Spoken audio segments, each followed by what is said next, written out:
The text message arrived at 11:47 p.m. on a Thursday, glowing like a neon confession in the darkness of our bedroom. I slept with Julian during the Denver conference.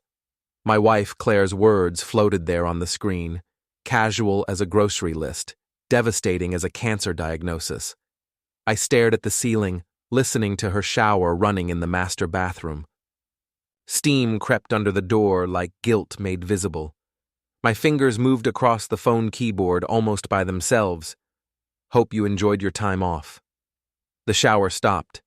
Silence stretched between the bathroom door and my side of the bed like a minefield. Then her phone buzzed with a frantic response. Tom, I was kidding.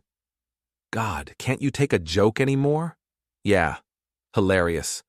My wife of 12 years, joking about adultery at midnight. Claire always did have a twisted sense of humor, especially when she was lying. I'm Tom Landry, IT project manager at Morrison & Associates, a mid-sized consulting firm in Hartford. I fix problems for a living, servers, networks, databases, but some problems require a different kind of troubleshooting.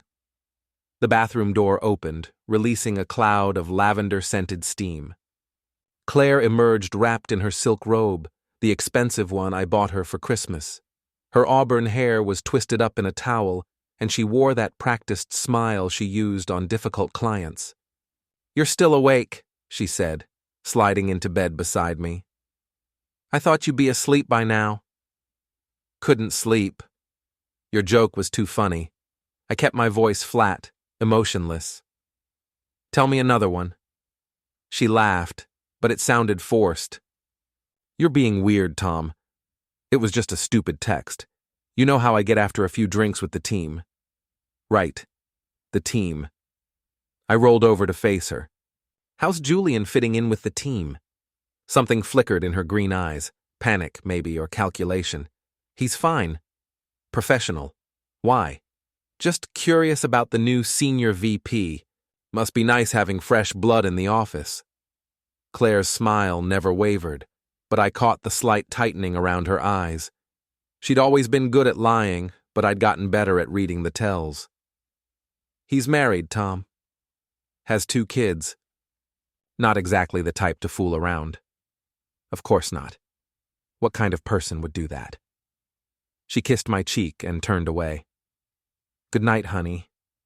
Love you. Love you too.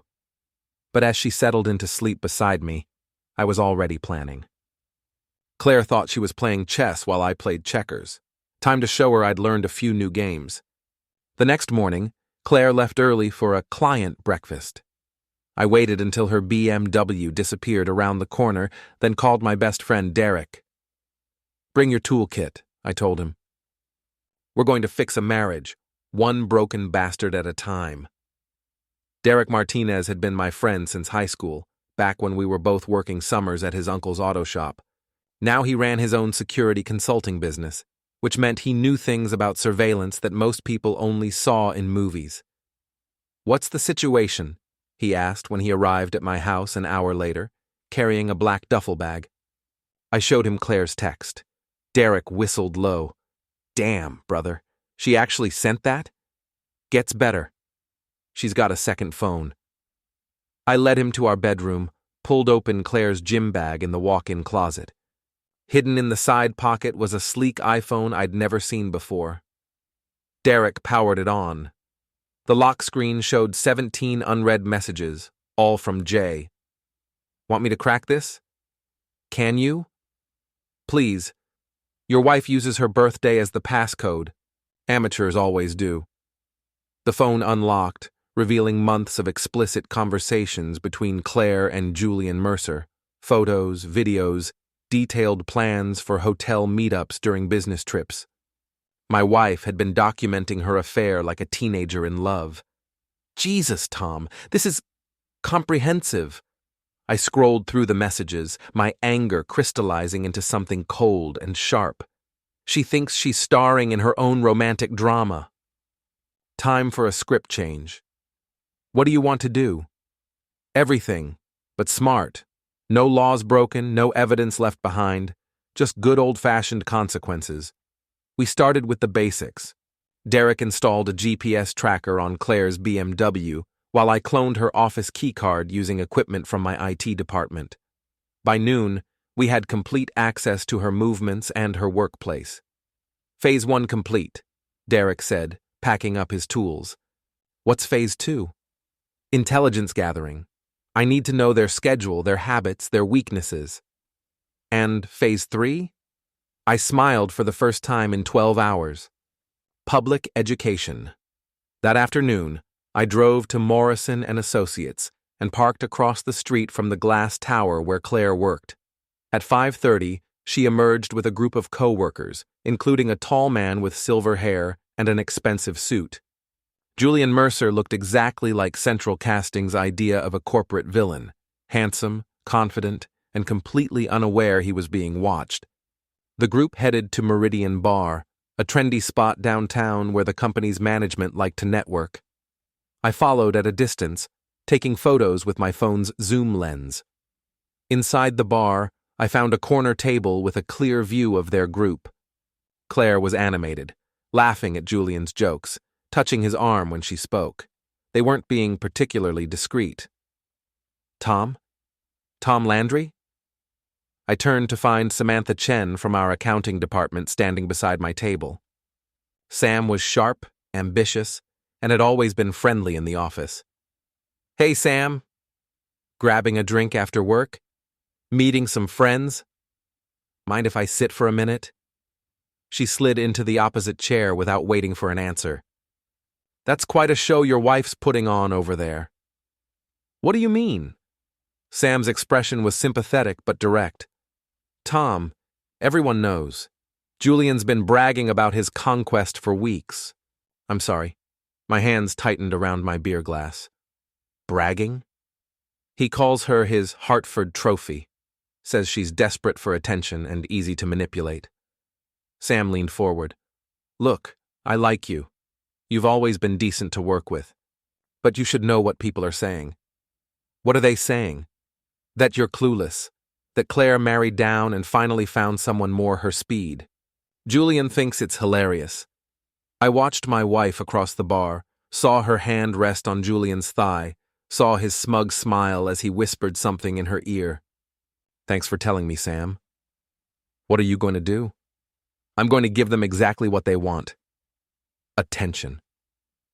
The next morning was Saturday. Claire announced she was going shopping with her friend Rena, but the GPS tracker showed her car heading toward Julian's penthouse downtown. I waited an hour, then sent her a text. Smile for the camera. Attached was a photo I'd taken the night before, Claire and Julian entering the Meridian Hotel together, his hand on her lower back, her face turned up toward his. My phone rang immediately. Tom! Where did you get this? Does it matter? Nice hotel choice, by the way. The Meridian has excellent security cameras. It's not what it looks like. It looks like my wife is screwing her boss in a hotel room. What exactly am I misunderstanding? Silence. Then, we need to talk. We're talking now. In person. Please, Tom, let me explain. Explain what? That you've been lying to me for months? That your boyfriend thinks I'm a joke? That half the office knows about your affair? How do you... She caught herself. Tom, please, come home. We can work this out. I'm not the one who needs to come home, Claire. I'm not the one who's been playing house with someone else. I hung up and immediately called Derek. Time for Phase 3, I told him. Public education starts now. That evening, I printed copies of the most damning text messages between Claire and Julian. Not the explicit photos, I wasn't looking to create pornography, but the conversations where they mocked me, planned their affairs, and laughed about deceiving their spouses. I also had Derek help me create an anonymous email account and a simple website. Nothing fancy, just a clean layout with the headline, The Truth About Julian Mercer and Claire Landry. You sure about this, brother? Derek asked as we uploaded the content. Once this goes live, there's no taking it back. Good. I'm tired of being the only one in the dark. Sunday morning, I sent the website link to every email address in Morrison and Associates company directory. I also sent it to Julian's wife, whose contact information I'd found in his LinkedIn profile. Then I waited. The first call came at 8:43 a.m. Claire screaming, "What did you do?" "Tom, what the hell did you do?" I shared some information. Thought people should know what kind of leadership they're getting from Julian. "You're insane. This will destroy both our careers." "Yours, maybe. I'm not the one who violated company policy by sleeping with a subordinate." "Oh, wait. Technically, Julian's your superior, isn't he? That makes it even worse." "Take it down." "Take it down right now." "Can't. Anonymous hosting, remember? Once it's out there forever." She was crying now, ugly sobs that might have moved me 6 months ago. "Tom, please." "I'm sorry. I made a mistake, but we can fix this. We can go to counseling, we can get divorced. I'll have my lawyer contact you Monday." "You bastard. You vindictive, pathetic bastard." "Probably. But I'm not an adulterer." I hung up and turned off my phone. Derek was grinning. "Damn, Tom, remind me never to piss you off. It's not over yet. I want to see their faces when they walk into the office tomorrow." Monday morning, I arrived at Morrison & Associates early and positioned myself in the lobby coffee shop with a clear view of the elevators. At 8:15, Julian's Mercedes pulled into the parking garage. He emerged looking haggard, his usually perfect hair disheveled, his expensive suit wrinkled. Claire arrived 10 minutes later, her face hidden behind oversized sunglasses. They didn't acknowledge each other in the lobby, but I could see the tension radiating from both of them. The elevator doors closed, and I smiled. Phase 3 was just beginning. By noon, the entire office was buzzing. I overheard conversations in the break room, saw clusters of employees whispering and pointing toward the executive floor. Samantha found me at my desk around lunchtime. "Holy shit, Tom. Did you see the website?" "What website?" She grinned. "Don't play dumb. Half the office is talking about it. Julian's locked himself in his office, and Claire hasn't been seen since this morning." "Interesting. HR called an emergency meeting for this afternoon. Word is they're launching a formal investigation into inappropriate workplace relationships." "Good. Companies should maintain professional standards." "Tom?" "Yeah?" "Remind me never to cheat on my husband." At 3 p.m., I got a call from Julian's office extension.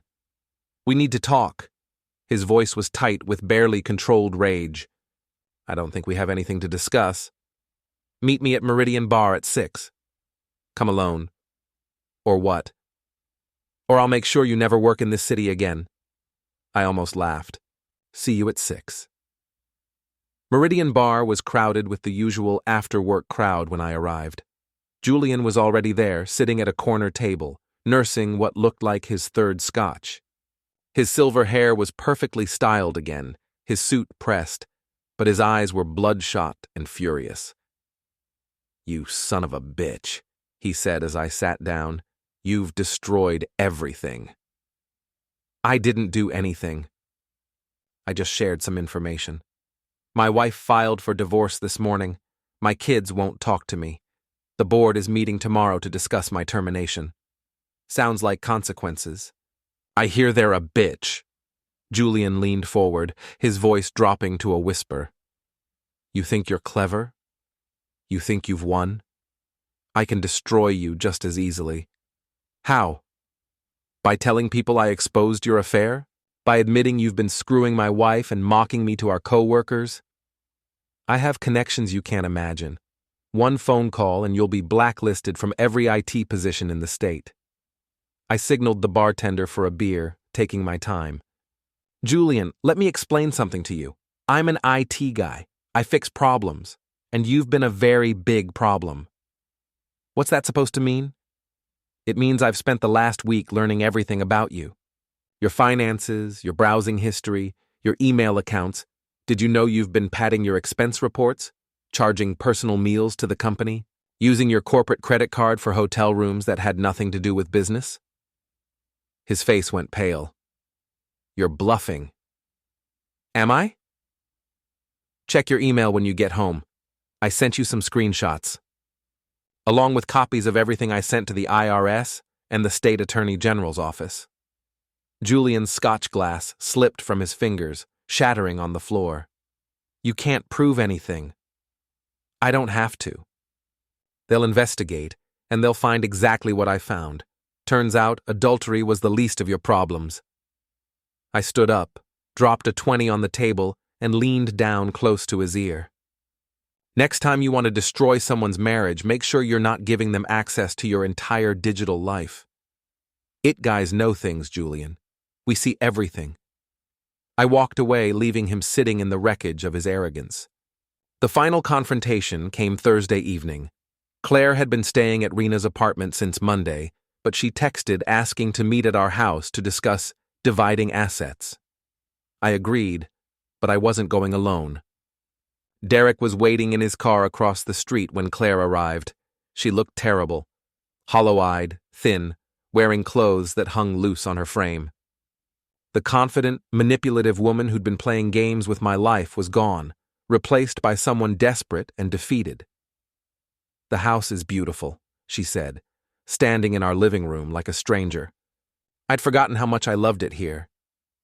You can visit it in your memories. Tom, please, can we just talk? Really talk without the anger and the revenge? What's left to say? You cheated, you lied, you made me a laughingstock. I responded appropriately. Appropriately. Her voice cracked. You destroyed Julian's career, his marriage, his relationship with his children. He destroyed those things himself. I just made sure people knew about it. Claire sank into the chair where she used to read, where we used to watch movies together on quiet Sunday afternoons. What about us? What about 12 years of marriage? What about them? Were you thinking about our 12 years when you were in hotel rooms with Julian? When you were laughing about how clueless I was? I never meant for it to go this far. It started as just attention. He made me feel important, valued. You and I, we'd gotten so distant. So you decided to get closer to someone else. I made a mistake. A terrible, stupid mistake. But does that really justify destroying both our lives? I looked at her sitting there, broken and pleading, and felt nothing. No anger, no satisfaction, no regret, just empty finality. Claire, you didn't make a mistake. You made a choice. Dozens of choices over months. Every text, every lie, every hotel room, those were all choices, and choices have consequences. So, what happens now? Now you sign the divorce papers my lawyer prepared. You take your clothes and your car and you start over somewhere else, preferably somewhere Julian isn't, since he'll be doing the same thing. And you? What do you get out of all this revenge? I walked to the window, looked out at the neighborhood where we'd planned to raise children, where we'd imagined growing old together. I get my self-respect back. I get to stop being the fool who didn't know his wife was cheating. I get to start over without wondering what you're really doing every time you leave the house. Claire was crying again, but quietly this time. I did love you, Tom. I still do. Maybe. But you loved the excitement more. You loved the drama and the secrets and the feeling of getting away with something. That's not the kind of love that builds a life. She signed the papers an hour later. Derek helped her load her belongings into her BMW while I watched from the porch. As she prepared to drive away, she rolled down her window. I hope you find someone who makes you happy, she said. I hope you figure out what actually makes you happy. Hint, it's probably not other people's husbands. Her car disappeared around the corner, taillights fading into the gathering darkness. Derek joined me on the porch. How do you feel? Free, tired, but free. Any regrets? I thought about it, really considered the question. No, they made their choices. I just made sure everyone knew what those choices were. What's next? Next, I fix my house the way I want it. I take that promotion to senior manager. I maybe ask Samantha from accounting if she'd like to have dinner sometime. She's been asking about you, Says she's impressed by how you handled everything. Good. I could use someone who appreciates competence over drama. We stood there in comfortable silence, watching the neighborhood settle into evening routines. Lights came on in windows. Families gathered for dinner. Normal people living normal lives without the weight of betrayal and lies. My phone buzzed with a text from an unknown number. You win. I'm leaving Hartford, taking a job in Seattle. Julian's moving to Phoenix. We're done. I showed the message to Derek. He laughed. Think they'll stay broken up? Doesn't matter. They're not my problem anymore. I deleted the message without responding and turned off my phone. Tomorrow I'd start the rest of my life. But tonight, I was going to enjoy the silence of a house without secrets, the peace of a man who'd stopped being anyone's fool. The revenge was complete, thorough, and perfectly legal. Julian lost his job, his marriage, and his reputation. Claire lost her husband, her home, and her comfortable life. I lost a cheating wife and gained something infinitely more valuable, the knowledge that I could handle anything life threw at me. Some problems require technical solutions. Others require the kind of problem-solving that comes from understanding human nature, consequences, and the simple fact that actions have results. I'd learned to be very good at both kinds of problem-solving.